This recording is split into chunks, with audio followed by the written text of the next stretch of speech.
the most important person in this whole process. More important than me, more important than Nicholas. What happens on the ground, what these guys do, is fundamentally the most important part of it. Materials, yes, we've sourced good local aggregates. We're working with Coalesce for the emulsion. We've got a really good mix now, really good performance specification, and it's working really well.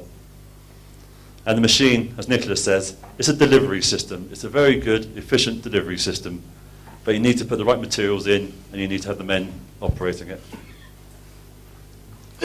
Just some quality standards. I'm sure you expect any company from the UK to have these. We do, and we've been the market leaders and industry leaders in developing the code of practice, which we'll be operating here. So all the training that's been offered to the guys is in accordance with these standards. Okay, I think we can skip this slide. It's just more of the same, really. Yeah, sorry, forward. Forward. Yay. Okay. Just one small... Yep. Carry on, sorry. So what happens in essence? Forward. The first part of the operation is to blow air into the repair. The air opens up the bottom of the repair and the cracks and the fissures. The second part of the repair is to fire in bitumen emulsion. That penetrates these cracks, provides a waterproof surface as well as a strong bond coat. The last part of the repair is firing in aggregate and emulsion at the same time and building the repair up from the bottom. It's coming out the hose at about 100 kilometers an hour, and so it's compacting from the bottom up. So no compaction is needed in normal circumstances, but I will just clarify that one point, because some of you may have seen a video where we used a compactor plate.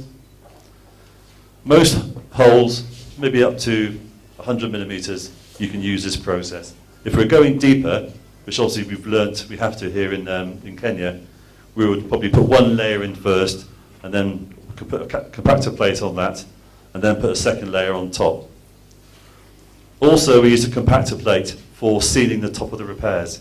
In certain situations, a high stress site, approaches to traffic lights, high speed bends, and we may use a racker plate to induce traffic. The more traffic we get on our repairs, the better they are.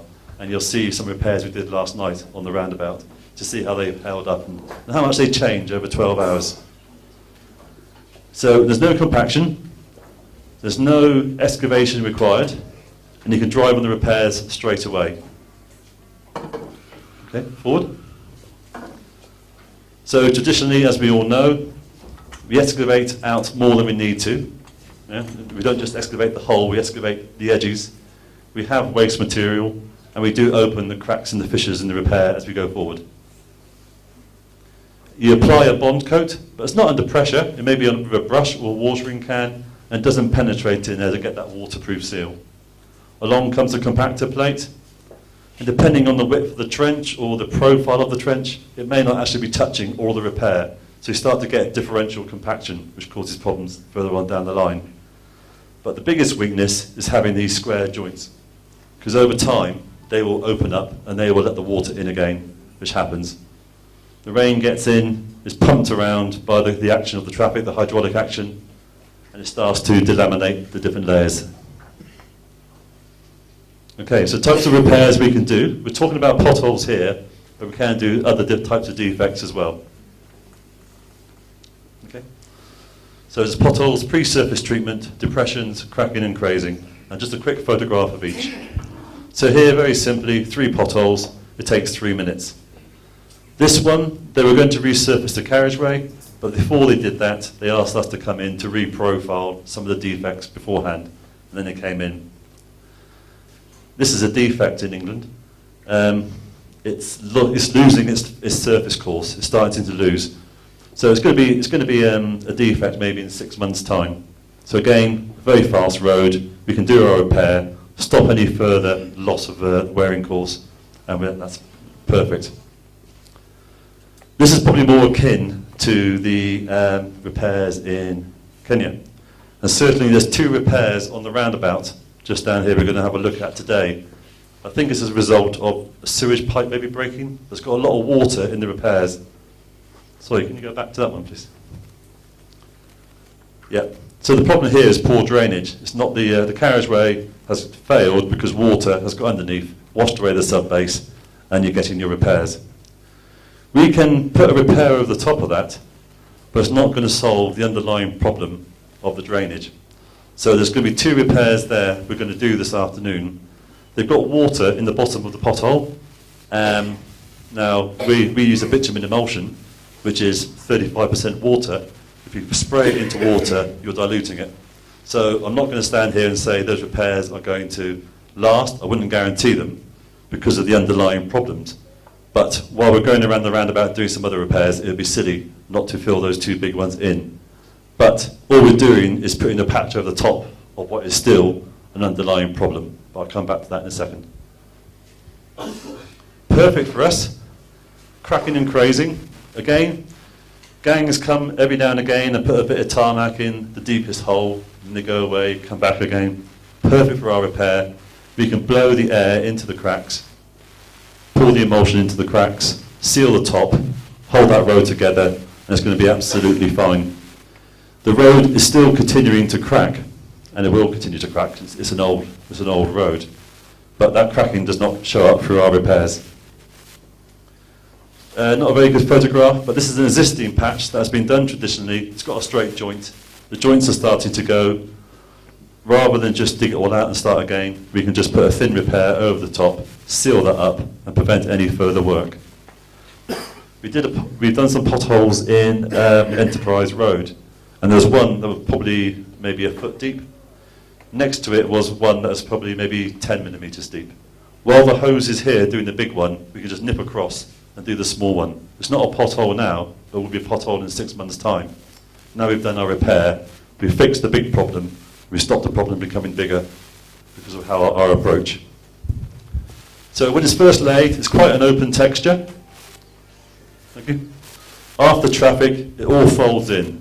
The chippings just knit in together, and the more traffic we have, the better we have. There's no straight joint, so again, this is the edge. Helps lock into the repair. We don't like straight edges. The more rough the repair is, the better we like it. Okay? This is just back that one. This is just one again to show the flexibility of the material. It will remain flexible for a period of weeks. That doesn't mean to say it's soft. It just has some elasticity to it. And this is an old road. We've done our repair, and again, the cracking has started to appear, but our repair can absorb that movement. One more, please. This is the core sample. So this is the bottom of repair. Again, we're not digging out good material because the specification says you must go down 60 mil, you must go down 100 mil. We only go down as far as the air will blow out. And what stays there, stays there. But again, you've got a good locking at the bottom of the repair. Okay? Sorry, yes? This is just a little bit about application rates and why it's important to do some work in advance in the 18 months. We need to know what aggregate we're using. We can't just use any aggregate, any source. Some aggregates are very absorbent. The softer basalts are very absorbent. Some of the grit stones need less, and some of the quartz material we can't use at all. So we've done a lot of testing with coalesce, and this is part of the testing. Every morning, the guys will fill that cup up with emulsion, aggregate, this cup with emulsion, and they make a snowball after 8 minutes. So after 8 minutes, you should be able to roughly make a snowball. You can drop on the ground. You know then what's in that machine is going to work that day. A good quality test. So, permanent repairs quickly blending into the existing surface. Again, the 2 big repairs at the bottom of the roundabout, I'm not going to call them permanent because of the amount of damage in the underlying road surface. But we will fill them up, and I'm not going to sort of sit here and say how long they're going to last for. It could be 2 months, it could be 6 months, but we're going to take away the problem today because anybody would think, why are you doing the other ones when you're not doing those big ones? So we will fix them, but I'm not going to call those permanent. Fast repairs, immediately open to traffic, has to be probably the biggest benefit certainly in a busy urban environment here. We can get onto the road very, very quickly, hold the traffic maybe for 1 minute, do the repair, no compaction required, traffic goes on it straight away, and excellent. The defects are fully sealed to prevent further water getting in and further damage. The public, we've already seen that when we've done repairs last night and when we've done repairs on Saturday. The public all crowd around wanting to know what's going on, and they've all given us positive feedback. They need to see more of this across Kenya. Carbon savings, it's all cold applied material. You only really need one man, one operator, therefore one lorry. You don't need more lorries. You don't have to go to a quarry. All the materials are on the wagon. If you want to work at night, the materials are on the wagon already. If you want to work on a public holiday, a Christmas day, the materials are on the wagon. You don't need to open other places up. You can just turn up and lay. So we don't need to close roads. There's no waste material produced. In the UK, anything more than 40 mil, you can sue the local council if you drive into it and damage your tyre.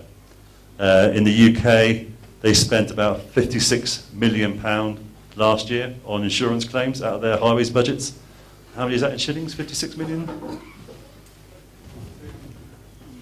About 3 billion Kenyan shillings a year is spent by highways authorities for insurance claims. Now I know that's not here, but I'm sure one day it will be here. Productivity is increased by about 500%. If you can give us a good program of work to go at, i.e. by that I mean go from point A to point B and take out all the defects, that's when we are most productive, and that's when we can give you the best rates. If you're saying one hole here, one hole 3 kilometres over there, one hole 4 kilometres over there, this is the wrong process for that. It's an expensive machine, but it can be very, very productive. That 7.5 cube, if you give us the correct rows to go on, we could probably empty that in 4 hours. Very, very productive. It will make your budget go further. And that comes back to that picture about the drainage on the edge of the road. If you're getting the productivity and you're giving us a good program of work, you're getting a very, very good price. That price or that saving can be redeployed back into more asset management functions, like sorting the drainage out. So let us sort the road out, the top surface. That will save you money to actually spend on the drainage, which is probably the cause of most of the problems anyway. Okay, thank you. Let's skip that one. Also, can you skip one more? We have a vehicle tracking and reporting system. So everywhere you go, we'll be able to give you a report saying the road we're working on, what day, how many meters cubed we did on that road, how many repairs we've done on that road, and we can record other things for you as well, depending on what your requirements are. Thank you. We can also give you a map. Every dot represents a repair that we've done. And if you hold your mouse on there, you'll be able to find the date we did it, the time we did it, how much material went into it, and how many seconds we were working on that repair as well. So there's a good audit trail. And lastly, just to say, yes, we're new to Kenya, but we have got machines elsewhere. This is Jerry. Surprised to see this photograph, aren't you? This is Jerry over in Mexico, doing what he's doing here for us. This machine's gone to South Africa. This machine is in America. This machine, I think, is going to South Africa as well. And this is some of the European machines. So we are a global company, but we do want to make sure that we invest and spend our time and support here to AEA. So thank you very much. We're going to see the machine in a minute working. We're going to be outside, so I can walk you around the machine. You can speak to Jerry. You can speak to Darren. But then we'll get down the road and see the machine working. I think before that, we've got one more chat. Ladies and gentlemen, I want to thank you all very, very much indeed for turning up this morning in such large numbers. We are really very, very delighted to have you.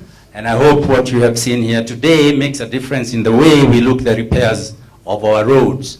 I'm particularly happy to see Kenha, Kera, and my friend Ogeto here, Honorable Ogeto, who has come to represent his constituency here. I always wondered why Nicholas picked Dagoretti as his first station of repair, only to gather Honorable Geto has confessed that they're good friends. No wonder. So, ladies and gentlemen, I'm so grateful. I want to be very brief because I cannot wait to see the technology being demonstrated across the road just here. So I'll not say very much, but I want to say that I don't have very much to say because Gavin and Nicholas have already covered most of what is relevant for this particular presentation. I think today the operative word is really potholes. Universally, the word pothole is obnoxious and distasteful, as we all resent it so much. You realize that you can't dodge all potholes, no matter how hard you try. It is often difficult on some roads to drive in a straight line. I'm sure every time you hit a pothole, you say "Pole" to your car. And you can imagine how much damage we do to our cars these days. On occasions, you imagine that the pothole you entered into would swallow your car whole. Some of them are that big. They can be that humongous. Potholes damage our tires, rims, shocks, struts, ball joints, you name it. You would shudder when you think of what it cost you over the years. The pothole challenge is an emotive issue. In fact, former President of US, George W. Bush, during his campaigns, well, he was going around America during his campaigns, he went into different cities, and he was often known to advise or to offer advice to the governors he found. My advice to you is that repair your potholes and collect garbage. He was known to have repeated this more than 10 times in his career. And this tells you what a significant issue these potholes are. Today, I'm one elated individual because help is finally at hand. We are introducing the fastest, most efficient way of fixing potholes in this part of the world. To all those ladies and gentlemen from Kenha, Kura, NCC, road contractors who work relentlessly to keep our roads smooth, with this solution, your worst nightmares are over. You can actually go and sleep soundly knowing that whatever pothole developed overnight will be repaired in no time at all. I applaud Aea Limited for being a trailblazer in investing in relevant technological solutions that will transform the lives of Kenya and augmenting the Kenyan economy. The improved state of our roads will reduce the cost of doing business significantly in the country, which will create numerous business opportunities for Kenyans that translates to improvement of a country's GDP. Good and sustainable infrastructure is key in Kenya, not only to serve as a catalyst for economic growth, but also for the creative engagement of citizens and to generate national development. The instant gains we can point out are creation of jobs and improved service delivery. Aea is charting the way forward for Kenyans as we embrace the technological avenues to support growth and renaissance of our economy. Aea's Velocity Road Patching technology uses velocity that is fully compliant with the National Highway Sector Scheme 13 and Code of Practice for Innovative Patching Systems. The technology has had massive success in the road infrastructure industry, especially in the developed economies. In addition, Aea has partnered with National Youth Service to tap into their pool of skilled labor for the equipment operations. Once again, thank you so very much, everybody, for gracing this memorable occasion. And for you, Nicholas and Gavin, and your merry men, I want to wish you the very best. Godspeed, and may God bless you. So welcome, ladies and gentlemen. I think Nicholas will guide us to the next part of the session, which will be across the road at the Great Con.